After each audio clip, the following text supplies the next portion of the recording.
Hello, hello, everybody. Good evening. Good evening. I am here with a very, very good friend of mine and just a person that has done some phenomenal things for me in my personal life and has a great story to share with us tonight, Thank you. guys. She has of overcoming. And I know she's a little nervous. She told me that before we came on live, but her name is Brittany. And I'll tell you a story about Brittany and I. We actually met at our jobs at Sam's Club, Walmart, and Brie actually hired me. She was my manager. She was a great manager, and the good thing about her is that when I came into knowing her, I came from a place of not really getting along with my superiors, and I had just been through a rough relationship with my managers before her, and she just showed me a whole nother path, y'all. So for that, I'm very grateful for her. She has two kids of her own. She lives in Arkansas, I believe, and she was in management for a couple of years, but now she's stepped back from that and is focusing on family and just a little bit more free time and independence for herself, which I'm very proud and happy that she's doing that. And she's still with the company and still working, but she's here to share a little bit about herself, a little bit about overcoming some obstacles in her life. And tonight's topic, guys, is very sensitive. So I ask that if you do have any questions or comments, just leave them for us and we'll try to get to them as quick as we can. But the subject tonight is domestic violence and spousal abuse, because it happens way more often than we talk about, way more often than we even want to mention to each other. And I'm just so proud of her for coming on here and being able to share, first of all, her story with us. So, Brittany, is there anything else you want to say to everybody before we get started? No. Great. So we'll hop right into it. So we're talking about domestic violence tonight, guys. So, Brittany, how has that affected you in your personal life? Like, how did domestic violence affect you? Wow. It was pretty much my whole life. It started when I was an infant. So I Wow. pretty much had some type of, my mom just was always in, she's been married 5 times, but about 3 of those marriages impacted me. And there was a Wow. lot of alcohol, and there was fights, there was abuse. I was physically abused, other abuse occurred, and it just affected who I was and shaped who I was for a long time. It's still hard to overcome sometimes because I have to really watch how I react, what I say, what I do, because I know that I still have reaction to things that aren't necessarily about the person who does them. It's just about, okay, well, this occurred multiple times in the past, so this is how I react to it. But I have to Right. like restructure your brain. That's the hardest Mm-hmm. part about domestic violence when you're a child. So did Learn that very take place?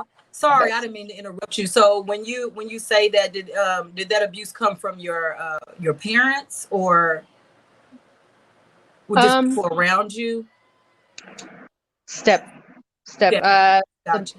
the most prevalent abuse was my first stepdad. He Okay. was incredibly abusive. We lived with him from the time I was 1 till the time I was 6, Mm-hmm. and he attempted to kill my mom. She disappeared for like 2 weeks because she was in the hospital. Mm-hmm. And the next day, or the next time I see her, she's pretty much picking me up at school with my grandparents, and we're literally escaping California in trash bags. We Wow. literally left with nothing but clothes. We left everything behind. We left while he was at work, and she literally escaped. Like, she escaped for her life, but our life as well. Right. Because I genuinely, at 6 years old, thought I was going to die. And that's, I guess, the hardest thing I have to come to grips with is I was accepting of death at 6. I thought it Wow. was coming for me. 6 years old. And so at 6 years old, what were you were thinking about, hey, this is my end. I'm never gonna, see seven. And these are people who are supposed to love me. And so going into now, how has that shaped your thoughts and ideas about people now since that happened to you so young? I have trouble trusting people. Mhm. I'm getting better. it's been years of therapy, years of trying to Yeah. rewire, but I still have trouble trusting. Mm-hmm. I hate that it is the way it is, and I have trouble letting people get close, letting people in and see like the genuine. Like I'll let them see kind of what's on the surface, but like the Mm-hmm. nitty gritty, I have a hard time letting them see. And Right. sometimes I could be too much of a people pleaser, which causes it to be frustrating because then I give too much, and then at the end of the day, I'm exhausted, and I'm learning how to create boundaries. So Mm-hmm. that's helping. Right. But it's the main thing I think is just not being so scared. I mean, as a child, I was literally terrified all the time. Like, I Wow. don't think I had a time where I wasn't terrified. Mm. And it's taking me a while to not anticipate the worst, to not look at a situation and think, okay, the worst is going to happen, to not self sabotage, um, to not expect the worst out of people. I think that's the most crucial is when you've grown up in an environment where you see the worst of people, where they do truly inhuman things to you, you expect them to treat you badly. Right. That's what you expect from people. And then you end up not getting treated like you deserve because you let them treat you as you expect them to treat you. And that's been the hard. Wow.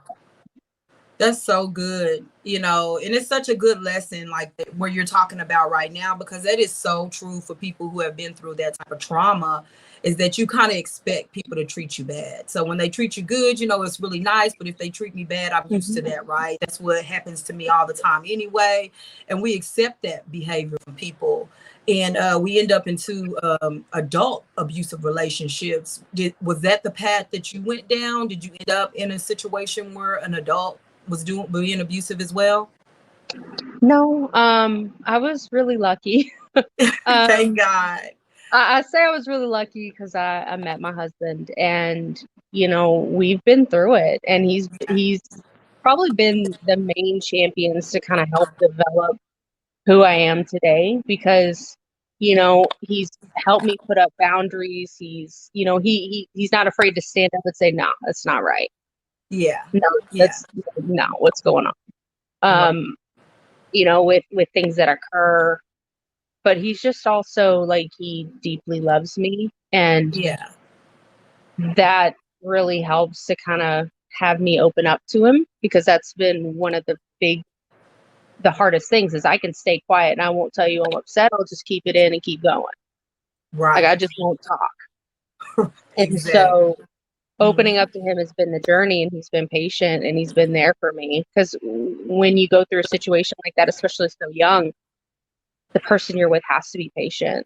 They have to Right. truly love you, and they have to be in it to win it, because if they're not, they're going to get Right. frustrated and walk away. Wow. I totally understand. Just this, I remember you talking to me when we were working together as well, and just kind of telling me a little bit about your story and stuff. And I shared a little bit about mine. And what I really, and it really just pulled on my heartstrings too with this conversation that me and you are having about domestic violence, because I experienced it too. And people think, when you think about domestic violence, you think about spousal abuse and you think about adults, but it happens to children too, guys. It's a part of child abuse as well. Like, you grow up in those homes, and it's scary to see parents hitting each other, or and then sometimes they'll turn around and hit you. And so you never know, you grow up with a sense of nothing that's secure. Everything is on shaky ground. Anything is unstable. At any moment, a sunny day could turn into a nightmare. And You live it's in kind of, terror that, oh, we're gonna, yeah. like, Hmm. I was always terrified that something was going to be my fault, that I was going to be punished.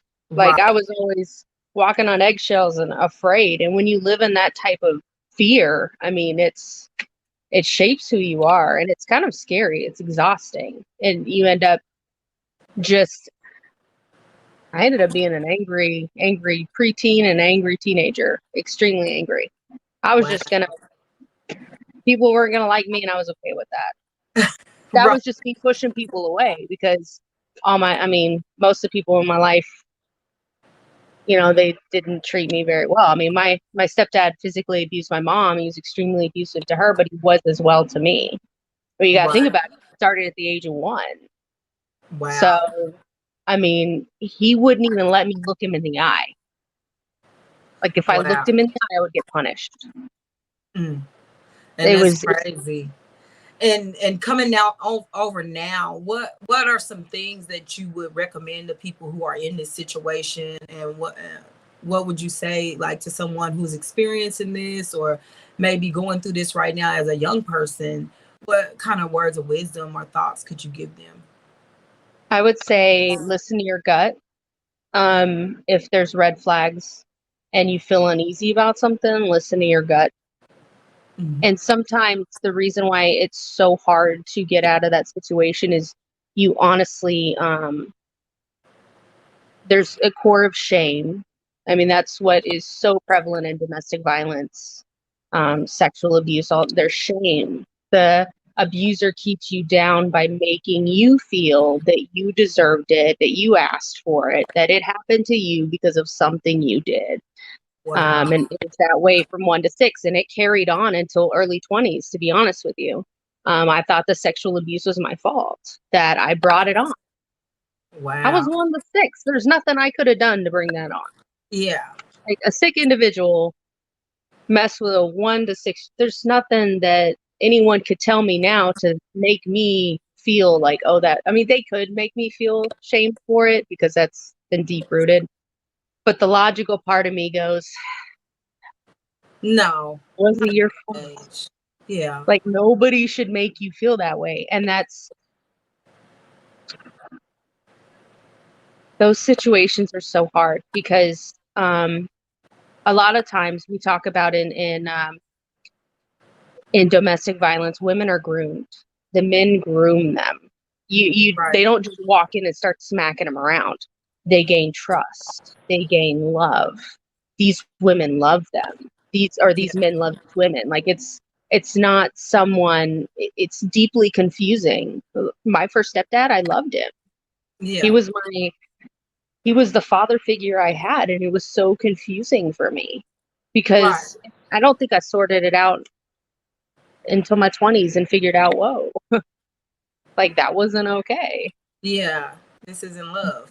Yeah. But I think, usually someone in that situation, if they can go out of their way to hurt you, to hit you, then I mean, do they really love you? Yeah. exactly. Yeah. And it's a lot of, I know it's a lot of women that, and I spoke to a couple of women, and we spoke about this before. And it's a lot of people who, they didn't want to share their story or they didn't want to come forward, with some of the things that happened to them because of the shame that you were talking about. What would you say to those women that are living in shame and they're just like, oh, I'm just so embarrassed. Like, how can I tell my family I failed like this? Like, the man that is supposed to love me and that everybody's happy with is like, beating me up or, whatever they're doing. I would say that it's not your fault. I Yeah. would say that it sucks that you were in that situation. Um, and yeah, we all think of, oh, we could have done this and it wouldn't have happened. We couldn't have done that, it would happen. I could have not wore a skirt and not got raped that night. That's what every rape victim says, right? It was what we wore. And it's the same thing with domestic violence. We're in a victim blaming society, so it's so easy for us victims to blame ourselves because it's prevalent around us. Right. Because someone who isn't in that situation, because each domestic violence situation is so different that you can't really, even if you've been in a domestic violence situation yourself, you can't comment on somebody else's because it's so Exactly. unique. Exactly. Um, and I would tell them to love themselves, work on, just looking at themselves in the mirror and trying to change their mind talk, telling themselves that they love themselves, telling themselves each day 5 things that they know are great about themselves, but they don't believe it until they believe it. And Yeah. that's the only way you're going to get out of the situation is if you have the courage and the love for yourself, because that's the only thing that ties you to that person is the fact that Exactly. they can hold your they could pretty much like twist your self-esteem all around, and pretty much it's hard. Yeah, it really is, especially when you're in a situation when you think the people love you and you want to give them another chance. It may be kids involved, it may be things, that they're, that they feel like are holding them into that situation. Like, I can't leave you, I can't survive without you. Maybe financial reasons why women stay. It's a lot of reasons why people stay with abusers, and people think, oh, she's crazy, but it's not that easy to just walk up and leave your life, and walk away from someone who may be causing you harm, even though that's obviously the logical thing to do. But a lot of times we don't think with our minds, we thinking with our heart, and we're emotional at that time. I mean, you're going through a traumatic situation, and you may not be thinking as clearly. What would you say to family that's around those type of people, or friends that may be dealing with someone who's in an abusive situation? What can we do to help? What they can do is they can be there for that person. They can support that person. They may get frustrated with the situation. They may get, think, oh, that she can't keep going back to him, or he can't, Mhm. like, they can't keep going back. Be there for them, because, I mean, we all know the worst case scenario of domestic violence situations, and that's how family members need to think of it. And they need to be that person when that individual is willing to listen, to tell them the truth, to Exactly. not light foot around it, to tell them this is abuse, what is happening is not okay, because they may not know that. Because there's a Mhm. lot of people who have grown up with it, and that was their culture, that was what happened, and that's what they're used to. um, Someone needs to tell them it's not okay, that they deserve better. Mm-hmm. Exactly. I totally agree with you. It's hard.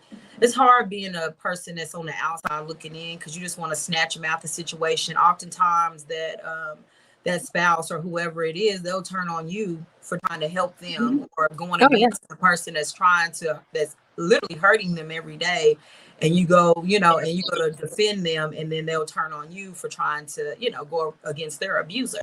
So it's a sticky situation when you're trying to support someone that's in the situation. And I've been there myself personally, and it is a hard place to be in, especially when you love that person and you want to see what's best for them, and that the situation that they're in is not what's best for them, and want to get out.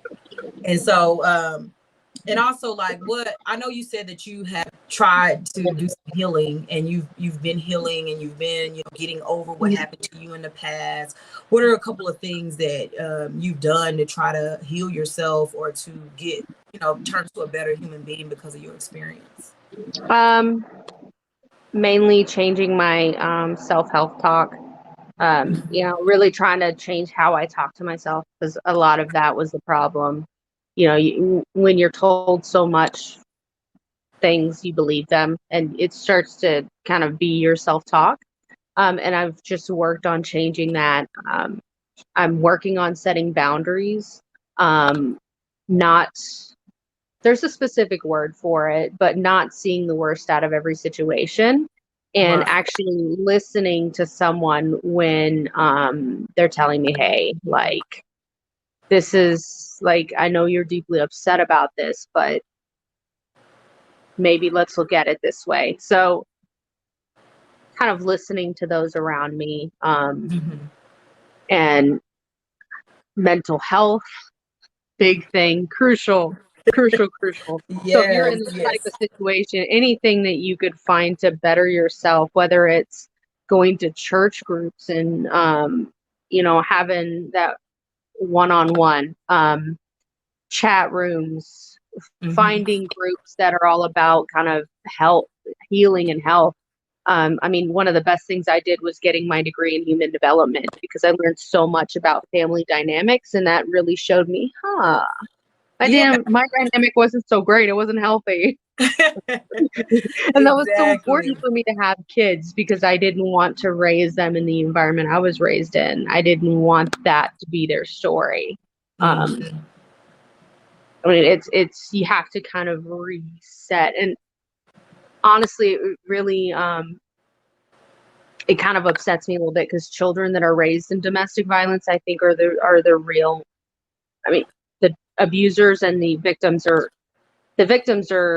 vic, the victims are, it's hard for them, but children, they're raised in that environment and they don't know any better.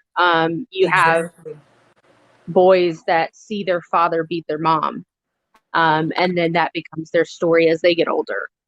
You see little children that are abused in their relationship, and then they end up being called offenders before they're even 18. Exactly. I saw that when I worked at treatment centers, and it deeply saddened me because these things happen to these children, but they weren't given the proper treatment in order to course correct. Mm-hmm. Absolutely. I realize that that is so true. Going from my personal experience, like I was telling you, when we were talking that day was, I grew up in an abusive home as well, kind of like yours, very similar to yours. Obviously, we had different situations, but I grew up in a big family, 13 kids, and our father was very abusive to all of us, specifically one time I can remember that I shared with someone that was very dramatic for me and traumatic for me. And I think it kind of like flipped my experience with men.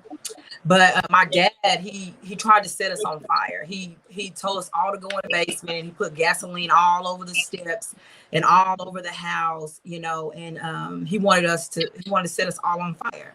And at that point, I was looking up at him, and I'm looking, and this is my dad. This is my biological father who, was there when I was born, and he was willing to set me on fire. At that point, I think I lost hope for people as in general, and I went numb. And I was 10 years old at that time. And even though I was a loving and fun and outgoing person, I didn't have faith in humanity at that point, right? Because this is the person who gave life to you, who's willing to like set you on fire. And so I think at that moment, a lot dies in kids, and people don't understand like your actions affect people, a ripple effect. So what you're doing with your children, how you raise them, everything you're doing in your household is affecting that child in some type of traumatic way because you are their biggest trust system. And so like I think going back, even getting into this conversation, it was like, ooh, this is about to bring up something in me. This is about to bring up some really bad memories and some really tough times that I had to deal with just talking about it to people. But um the beautiful thing about this, even in that nasty moment, or even in that very mean spirited moment that I experienced, I learned to I found out that I could survive. You get what I'm saying? I figured out that even at the end, that even though all that really mean stuff happened to me in my life, and that man did everything in his power to destroy me and my family and my siblings, that we survive, we overcome, and that we can come here today like me and you are doing and speak to other women and tell them that even though that it looks crazy and it's bad, that you can survive, you can overcome, and you can do really great things in your life, even though that was your beginning, it's not your end. And so it made me so motivational. That's what made me the Nora that I am today. I'm not saying that I wish it didn't happen to me, but if not that happened, I wouldn't have went so far trying to find the good in people. Does that make sense? I went searching for it. I was like, we got to do something different. So I went on a complete opposite search of what I had experienced growing up. So when you meet me and I'm like laughing and having a good time with you, I'm thinking about where I came from, and I'm trying to distance myself so far from that. Does that make sense? So it's so much that you deal with, as a child of a domestic violence situation, and coming out of that and being able to survive. So I'm just so happy that you're even able to tell your story and to help women and help people that are listening to us today that, hey, yeah, that happened to me when I was young and it was meant to destroy me, but I survived. You know what I mean? I made it. So it's all good. Is that your daughter? Yeah, that's Hey, Vivian. girl.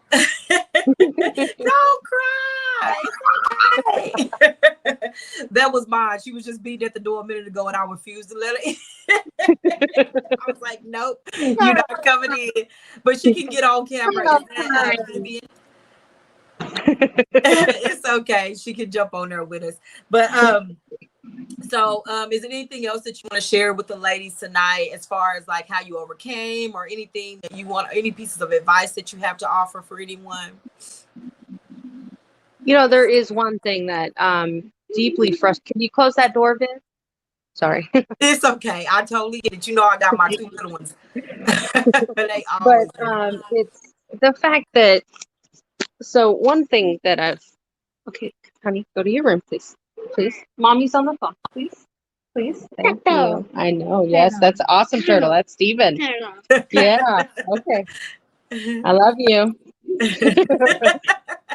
That's me all the time. My audience already knows, so it's totally fine. I promise you.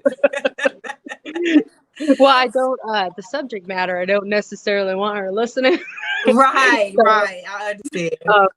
But the main thing that bothers me is honestly the victim shaming. The older I get, the more it deeply bothers me. Oh, yeah. Especially with any type of sexual abuse. For example, there's such a deep-rooted shame in the media we watch, books, everything. It's kind of like, hey, if you've been molested or if you've been raped, your life is over. And the main thing I have to say is that if anything like that has happened to you, I promise you, your life's not over. Exactly. Mm-hmm. That you can rise and you can overcome it. And I promise you, you will sleep through the night again. And you will have a healthy relationship with someone who truly loves you, and it'll be intimate and it'll be amazing. And there'll still be times, because I honestly can say that doesn't go away. It gets in the background, and you find ways to adapt and, kind of overcome those emotions, because when you're in that situation, it is so hard. Yeah, it is. It's because I think the hardest thing about it is, as a woman, when someone takes advantage of you that way. And a lot of times in domestic violence, yes, they're married to them. Yes, that's their partner, but they get raped. They say no when it happens anyways. Yeah. And it's a form of shame. It's a form of control, because it's a man taking control over, I keep saying man over woman, but it can go both ways, to be honest with you. Mm-hmm. But it's a form of control, because that person wants something and the other person doesn't want to give it, and they take it anyway. And so us as a society, we have to wake up and realize that if things like that happen, that person is not like, I'm trying to think of the word for it. They're not damaged goods. They're not exactly. Mm-hmm. They're not going to live the rest of their life and oh my gosh, they were raped, so their life's over. It's not true. They have a great life ahead of them. They have an amazing life that's just waiting. Yes, it will take time to heal, but it's not the end. Right. And I think that's what a lot of women need to hear. I think that's what a lot of children need to hear, is that it's okay. It wasn't your fault. What happened to you is not okay. And it's amazing that when things like that happen, people don't say that. Yeah. Your own parents don't say that. They don't say, oh, it's okay. It's not your fault. It's such a simple thing to say, but it does not get said. Ever. And children need to hear that. Mm-hmm. Women need to hear that. They need to. Yeah. The whole root of it is you think it's your fault. Yeah. You think this abuse is happening to you because you did something to deserve it. Mm-hmm. You didn't. Exactly. That's so good. That is so true. I'm so glad you brought up that point about the people who don't ever mention that, because they don't. I think the first time somebody ever said that to me had to be, and it wasn't even said to me. It was probably something I heard in one of my psychology classes, that it's not your fault.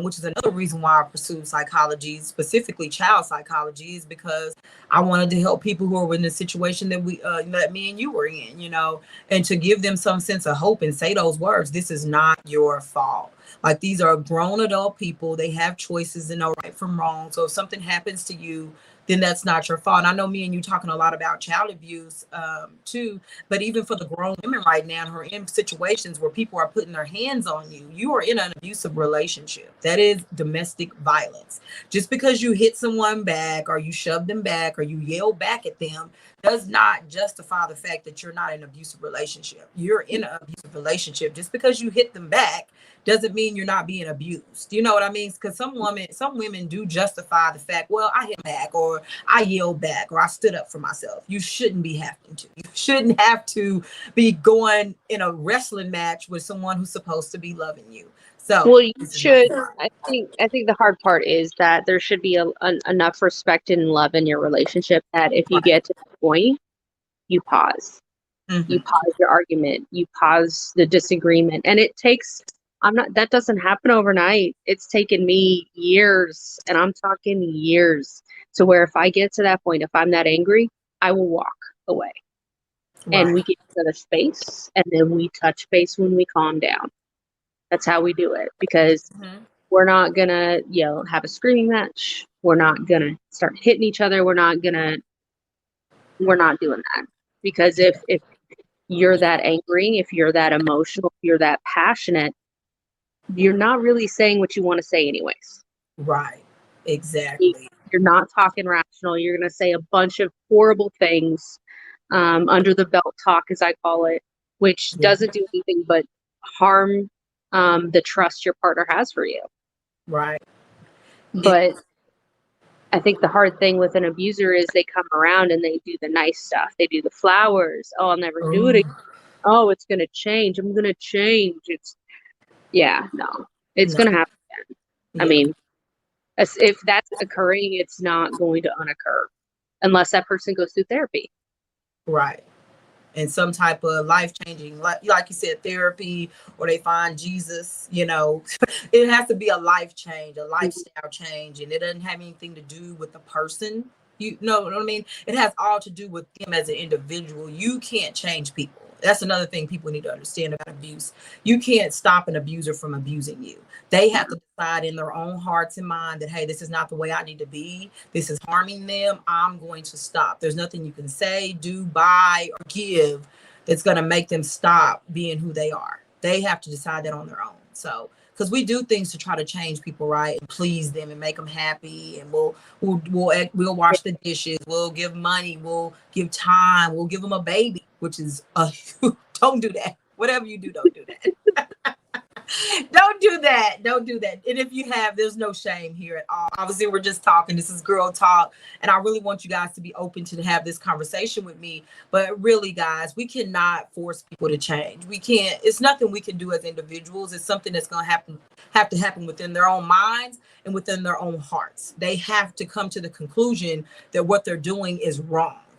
You know they're wrong. So you came to the conclusion, but they have not. So And I do want to say that, if you know someone who's in that situation, or if you know of any children in that situation, don't be afraid to speak out.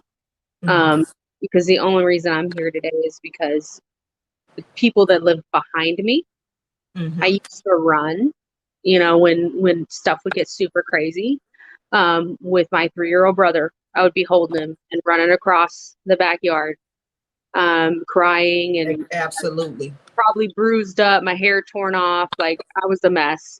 And they would always Wow. pick me up, and they ended up, contacting social services, and that's what prompted my grandparents to come get us, because if they wouldn't have came get us, we would have ended up in foster homes. And honestly, I think my time was very limited where I was at, because he was Wow. doing drugs, he was doing alcohol, he was truly out of control. And Wow. I had a time limit, and I knew it, and he knew it. Well, he told Mhm. me. I didn't. Wow. Yeah. So reporting is very important, y'all. I'm with you on that 100%, because if it had not been for people who reported mine, I would have been in that situation too. There was a lady who actually saved us that day when we were supposed to be burned alive. If it wouldn't been for her suspecting something or smelling the gasoline, and my sister being brave enough to run out of the house and tell someone, we would have been in the same situation. So speaking up for people who can't speak for themselves is a really good point. Thank you for bringing that up. Oh my goodness. Yeah, that's huge. If you sit back and see a child being abused, or something is going on, I feel like you at much as fault as the people who are doing the abuse. I'm not trying to guilt trip anybody or anything, but if as an adult, as a sound mind adult who knows right from wrong, I think it's your duty, and this is going beyond social workers, beyond therapists, beyond people that are clergy. just as a decent human being, you should say something. You should try something. I'm not saying that you have to go into the danger, but calling the police or reporting it to CPS or talking to that child, see what's going on. You can act.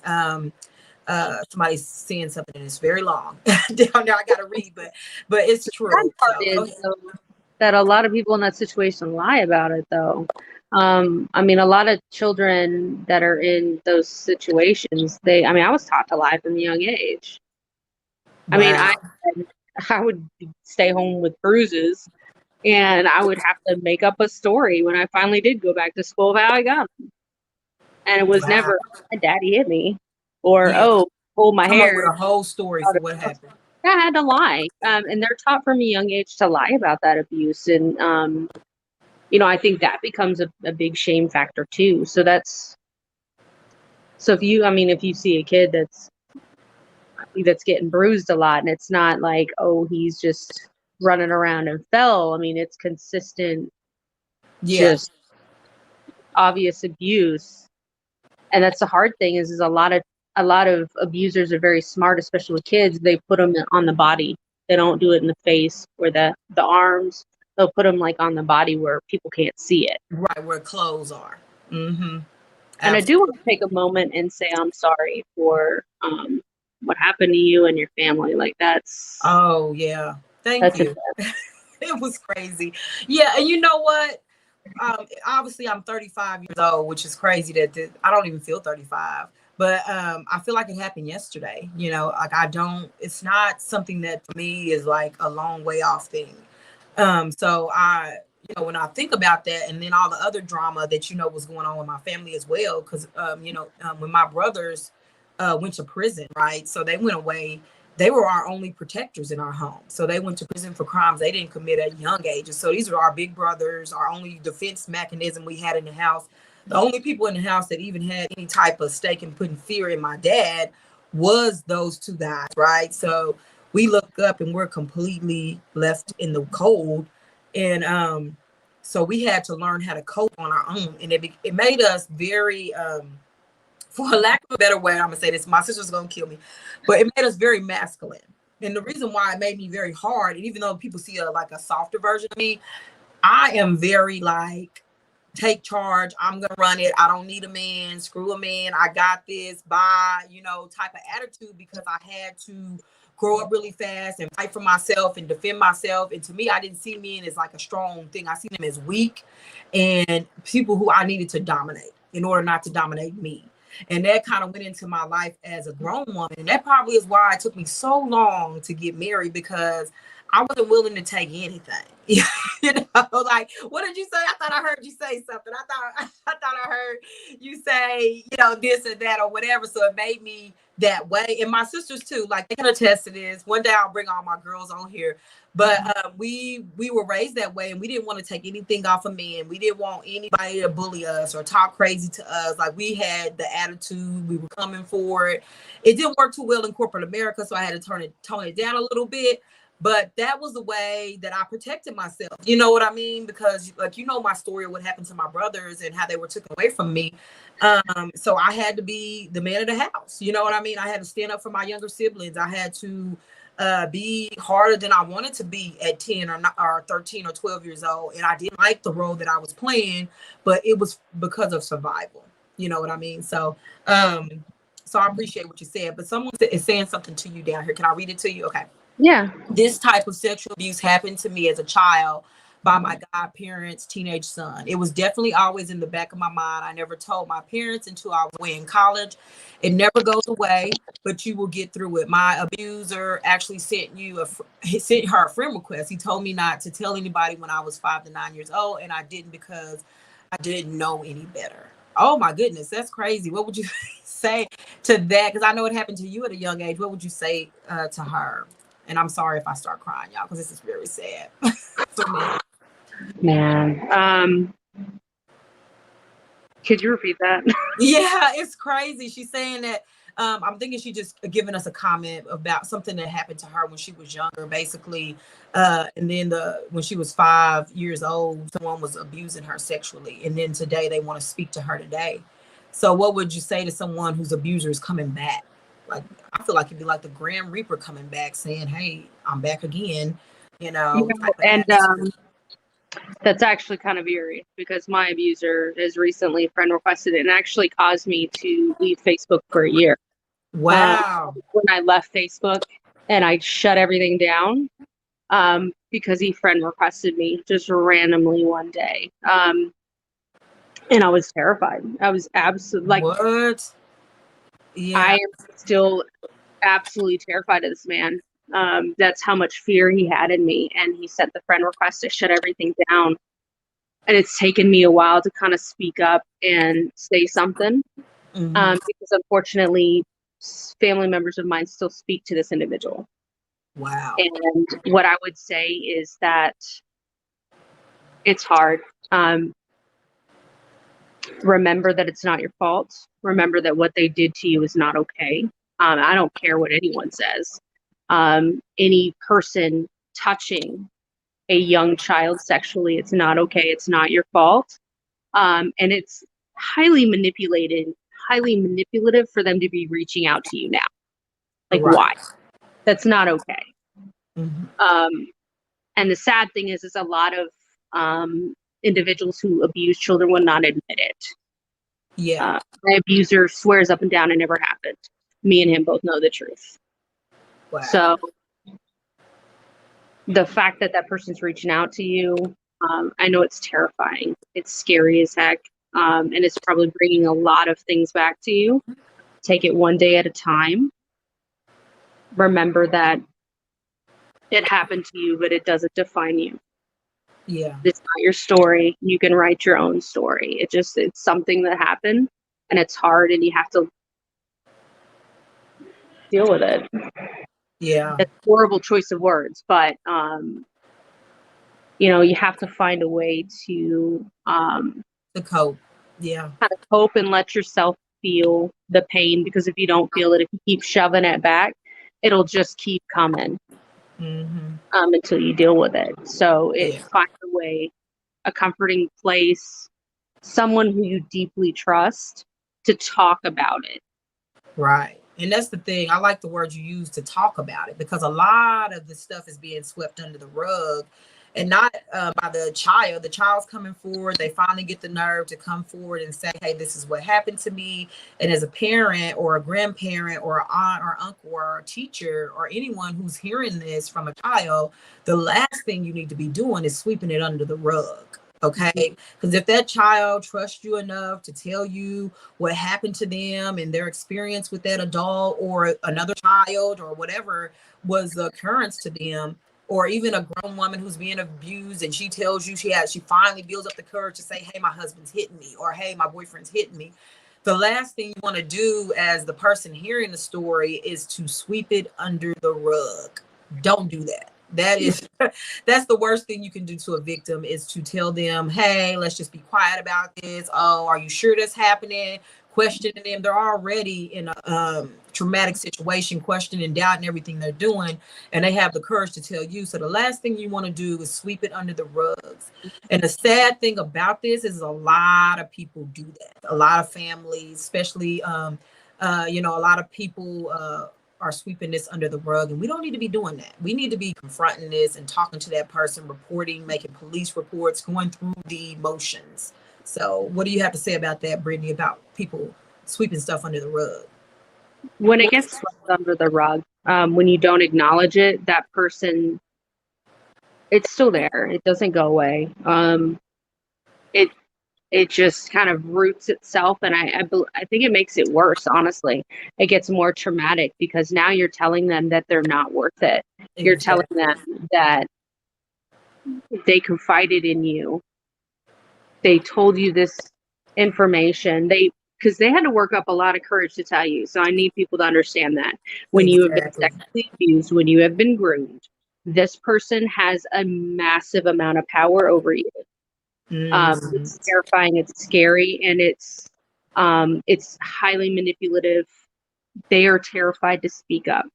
So when they do speak up, please listen, because they need a champion, because whoever is manipulating them, whoever is abusing them, is pretty much making them think it's a secret they shouldn't tell, shaming them. There's various grooming tactics that go into it.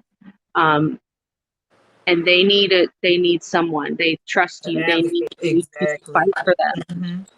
Yeah. And if you ignore it, if you just act like they didn't tell you, then you're to the person that tells you that confidence, to the person that tells you that important piece of information, it's not acknowledged. Whether you meant to or not, that person is probably going to take it as I'm not valued. What Wow. this person is telling me is true. I'm unpure. I'm just here to be somebody's play toy. And that's a horrible choice of words, but those were kind of things that were said to me as a child, that I was unpure, I was unclean, I was, Wow. I got a lot of names too. And it deeply scarred. It scarred me. And when I spoke up to somebody, because I did, I was pretty much told it was my fault. They didn't mean probably to say it, but they said it. And I never forgot it. And I didn't bring it back up until I was probably 11 or 12. Wow. And that's a prime example of what I mean when I say that that's the wrong response. And there's so many moms and dads and, like I said, people that are, raising children. Are you come in contact with children and they tell you these things, or are you come in contact with a friend or whatever the case may be? Don't ever say, oh girl, what did you do? I'm just going in real time examples because this is what's happening and I've seen it my own self with my own eyes. Well, you shouldn't have did that, or you shouldn't have said that, or you shouldn't have wore that, or you shouldn't have stood over there or drunk that or been there. No, it's never the person's fault. We're going to go back to square one with this again, guys. The victim is never the person that you should be speaking to in light of blame. It's always the abuser's fault. If you choose to put your hands on someone, that's your problem.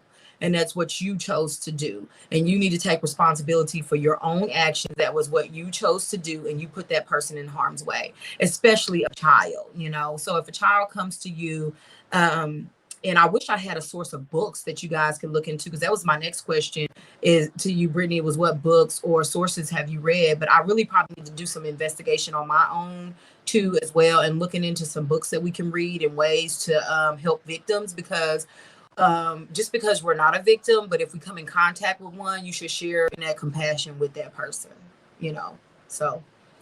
But do you have anything else to add on what I just said? So I do want to, because the self-education is so important, because a lot of times whenever you start kind of looking at things and you realize, hey, this isn't just me, it's happening to other people, it can make you realize that you're not alone. And that's super important when you're in this type of situation, because you feel alone. Exactly. You are alone in the world. Even if you're like, I took care of my brother and sister, and I would have done anything for them, but I felt alone because there was so much I couldn't share with anyone. And it isolated me. It defined so many of my choices growing up, and finding any type of mental health book, psychology, there's tons of books out there, and especially survivors of abuse. I strongly recommend anyone who's had abuse in their past, who has, is going through that situation, start looking for books by survivors, because it can embolden you to get out, or it could give you tips to get out. Exactly. How that person got out, what that person did. Because a lot of times the people that successfully get out of domestic situations, they don't just walk out one day. They strategically make a plan. Mm-hmm. They make an escape plan. They have help. Yeah. They make a plan. There's a plan that they make, and they have pretty much steps to get out. And I know you could look that up, and if you know someone in that situation, absolutely recommend that. And there's also a lot of hotlines. There's websites. There's so much out there. They may not be able to look it up themselves, because most of the time, if you're in that type of situation, you are isolated, and most likely the person who's abusing you is pretty much watching everything you do and Exactly. looking at your computer. But I mean, maybe going to the library, using the computer, taking like 10 minutes if you can get away. Yeah. Just finding ways to look up that material, Mm-hmm. so that way you could start kind of making an escape plan. And it's scary. Yeah. And there's all kinds of shelters Yeah. where women that are in that type of situation can go and stay for a little while. I know a lot of women with kids are always terrified of that.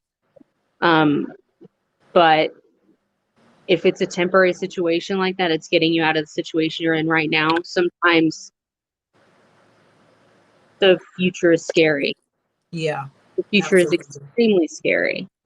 It But you got is. Yeah. what's your future and what you're in. Mm-hmm. And a But lot of just, times we don't think of that. yeah, you don't think about that as you in, you just want to get out. But yeah, it is. I like you are absolutely correct about the women's shelters. It's a lot of women's shelters around the globe. They actually have a network. Like I'm not even sure the website, but if you Google domestic violence and you get to that 1-800 hotline number, they have a list of places and safe houses that you can go to, stay for an extended amount of time, whether it be a month or 2 months. I'm not sure about the long term, but they actually have facilities for long term care as well, or long term places to go as well. I know that when I was growing up, we actually ended up in one of those facilities, and it was probably the best place we could have ever landed. And it was in Houston, Texas. We had to do an escape plan, like you said, and it was like I felt like we were on a covert operation with my mom, and I was 12 at the time, but I still remember each moment of that operation of us getting out of the house and ended up in these shelters with these people who opened arms, and we were in these systems for about a year. And they helped us so much along the way. They gave us assistance programs to get back on our feet, housing, food, clothing, toys. It was awesome experience coming out of such a traumatic situation. I would get down on myself for having to be there, but just the thought that there are people with open arms for you guys, that there's a help waiting for you. You don't have to stay in the situation that you're in, that there are people ready and willing to help you exit out of those situations. So I guess that's the main thing I want to leave with people tonight as well.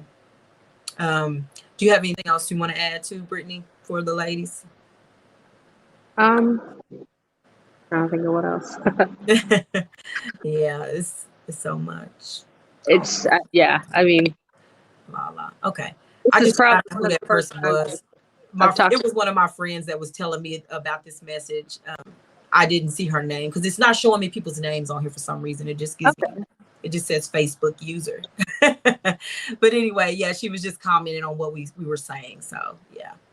Mhm. I'm just hoping that this helps someone, because sharing my story's not the easiest thing for me. I'll probably look at this and cringe because I don't necessarily like to talk about it out loud. I've mentioned it to those that I've mentioned it more and more now, just because I know that sometimes the way I react to things is not quite normal. And so sometimes giving people some feedback of kind of who you are and where you've been kind of helps. Mhm. But talking about it is the best thing you can do, to kind of talk through that, to try to unburden yourself of the shame, to get to where you start having a self-realization about the situation, because a lot of times in those situations we don't see it for what it is. Yeah. We see it for what we're taught to see it as, and it takes a long time to see it for what it is. And talking to individuals will really help, people you trust, and then just reaching for help. There's so many resources out there. Don't be afraid to reach out for help. And then just being there for someone if you know they're in that situation. Absolutely. Try not, don't judge. That's the most important part. Because I know a lot of times there's so much judgment. Yes.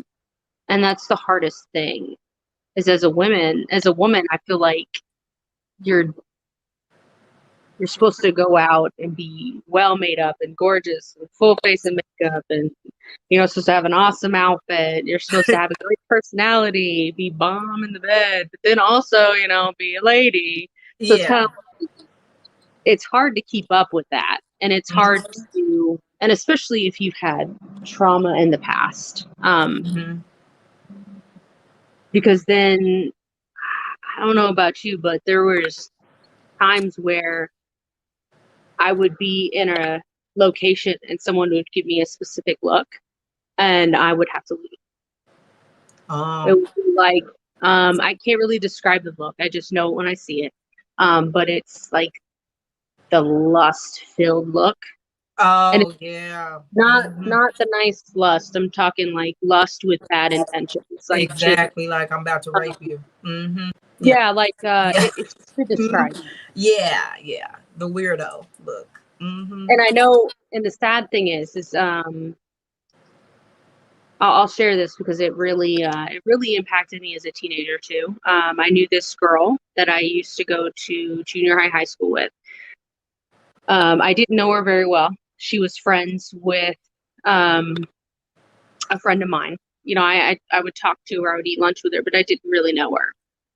There Right. was this older guy that would hang around some family members, Mhm. and he always creeped me out. Like always creeped me out.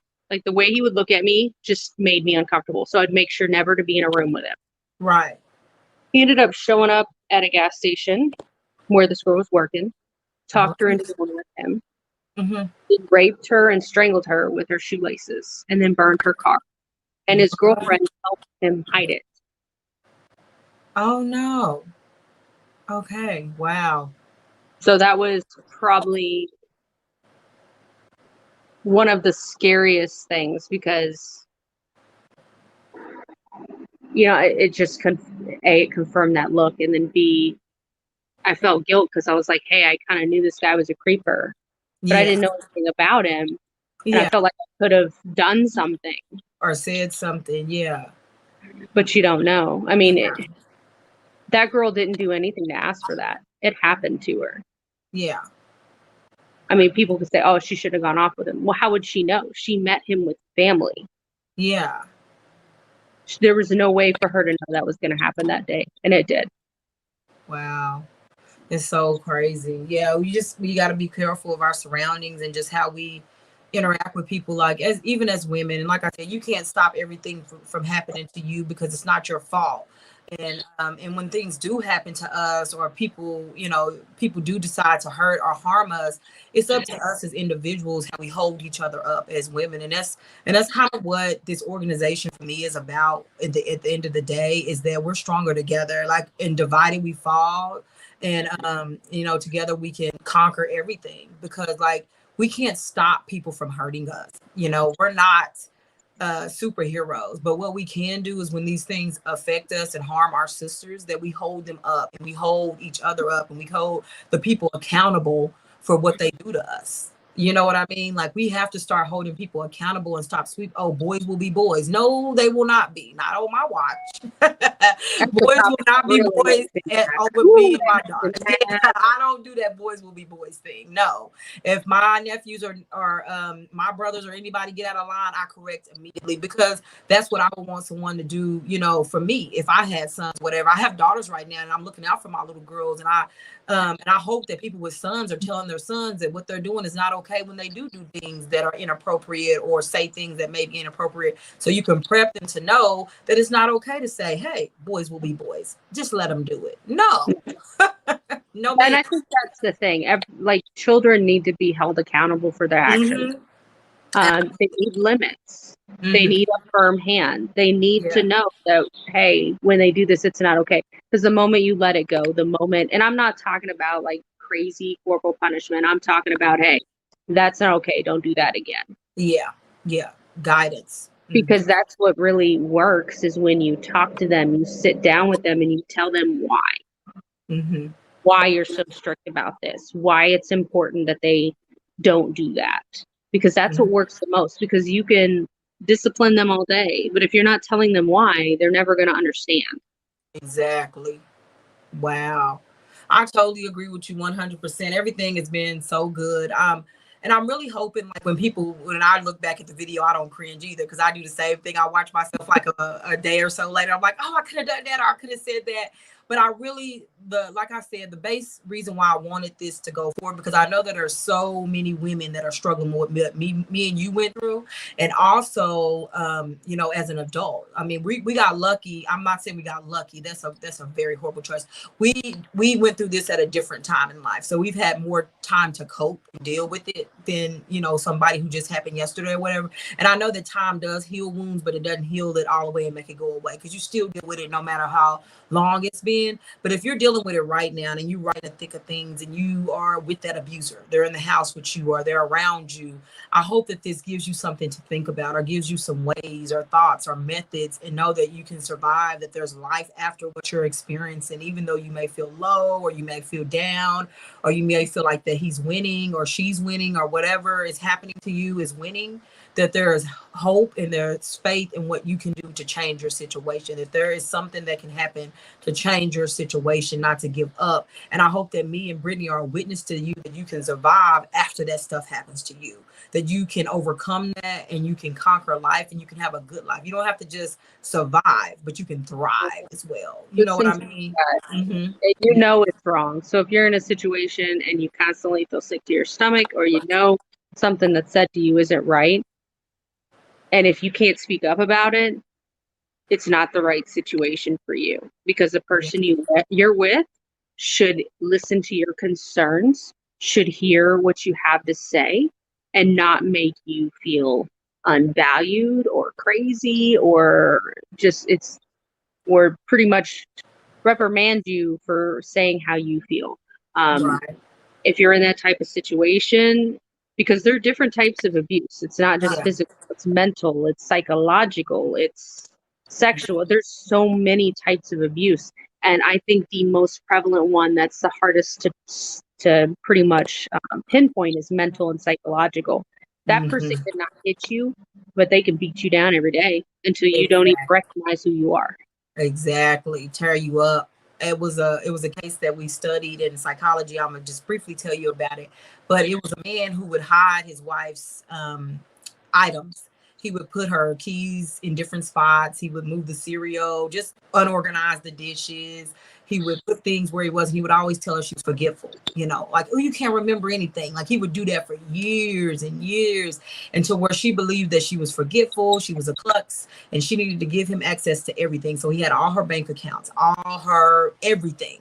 Like, she couldn't work, she couldn't go with friends, she was not responsible enough to do anything on her own in her mind. So he had literally done this for years. It wasn't until their child grew up and was old enough to see the dad moving the keys around and moving the cereal and parking her car in different locations. Like, it was really bad, Brittany. It was terrible, to where the child had to come forward and say, hey, he moved your car. He moved these keys. You didn't forget you left your keys on the counter. You left your keys on the counter. He moved your keys off the counter. Little things like that are manipulative and power struggles to get your mind. The mind is a terrible thing to waste, y'all. That statement is so true. And it's a really good book called The Battlefield of the Mind by Joyce Myers. I got a book in my mind. I'm so happy. But Battlefield of the Mind by Joyce Myers is so good, because it talks about the mind and the mental health and the things that happen in your mind that make you believe, the self-defeating thoughts that have you believing that you're nobody, that you don't count. You're not even smart enough to hold your own car keys. So this man had this woman so tied up to where she wouldn't even hold her own car keys, y'all. Like, and this is a woman with a master's degree, had a great job before she met him, was doing well, and he had manipulated her down to the point where she quit her job. He had control over everything. His name was on the house. His name was on the car. He ran everything. It wasn't until her child started pointing out to her that she was being controlled that she began to see. So abuse can come in more than just physical ways, guys. Men can, or anybody. I keep saying men, but it's women out there that are extremely manipulative too. They will control you through your mind. So just be aware of that as well. But absolutely. Yeah. But anyway, I know we've been on here for a while and I'm gonna go ahead and wrap it up. I appreciate you coming on here with me, Brittany, and talking to me about this subject. I know it's tough for you some parts, but I feel like you trooped through and you did well. You did really good. You shared some things that we needed to hear, and I feel like your testimony and your story is powerful. And that if you're confronted with an opportunity to tell it again, tell it. Because I know that we were kind of hesitant in the beginning, but I feel like you came on and you said what you had to say, and you had some very valid points. And I know that there's going to be some women who see this and say, hey, if she made it, so can I. So I appreciate you. So do you have anything else you want to share with us? I know I asked you that a million times since No, no, I just if there is someone out there who does need some support, reach out to me on Facebook or Instagram. I'll be more than happy to be a helping ear. Yeah, I'm not going to tell you. I'm not going to make a judgment on your situation. I'm just going to be there, and try to help you through it, because that's kind of what we all need at the end of the day is a support system. And I don't think we have enough of that as women, unfortunately. Yeah. It's about time we stop looking at each other as competition and start looking at each other as supporters. Yeah. Oh, Because wow. there's so many amazing women out there. Mm-hmm. And Absolutely. I don't know, it feels like sometimes women break each other down, and that's what we need to stop, Mm-hmm. because that's domestic abuse or things like that won't stop until we stop breaking each other down. We need to create a wall and not let those things happen, or be an advocate for those things not to happen. Right, to other women. Yeah. That's good. I love it because that's exactly what we on here to do is create a safe place for you ladies. And so y'all can come, y'all can inbox Brittany or message her. Am I gonna get your inbox blew up for saying this? I hope not, but it's okay. Y'all can blow her up for a little while. I know she won't mind. I'm sending y'all her way and my way too. So if you guys want to message us or inbox us or talk about this further, I'm more than welcome to free up myself to speak to you ladies or chat with you or send you some help links. I'll try to post some at the end of this video, like down in the comments, if I can find some links for you guys. That's my daughter beating on the door, but I'm going to find some links to give to you ladies, and so you guys can get some support. So, but that's all I have. And I thank Brittany for coming on this evening. You guys have a great night. I love you ladies, and please Thank like, you. share our video. All right. Y'all have a good evening. All right. All right.